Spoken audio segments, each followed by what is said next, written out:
Well, this Dyson vacuum repair didn't turn out very well. I couldn't figure out the articulated joint.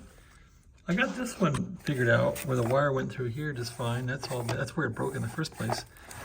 Then they have a really interesting wire slack mechanism, which is right below this little piece here. The wire's coiled up and it has a way of recoiling. I couldn't make that work. So I brought the wire out and just let it flop around, but that's not gonna last very long. And plus, I have it coming out the bottom, so it's not gonna last long at all. But it'll work for a while. Yeah, you don't want to have solder joints with things that are rotating. But this thing is pretty ingenious how Dyson did it. They really are just using wire. There's no slip joints, no mechanical joints. They simply have this wire flexing repeatedly in this joint here, and that's what really broke this thing.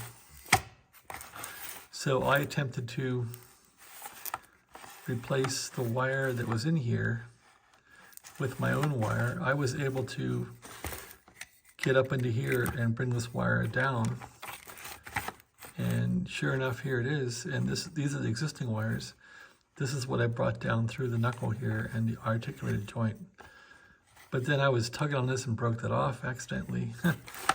So then I terminated everything here, and it's an ugly problem. So I'm not sure how they had the wire routed through here, but when you turn this, the wire was getting stuck in the slip joint there in the movable parts. And I think these wires would have been torn apart pretty fast. So, because I couldn't figure that out. So I think this will last a while. I'm not sure how long, but give it a try. It's ugly, but it works. All right, well, so much for that. Thanks for watching. Yeah, I know, pretty boring. Have a nice day.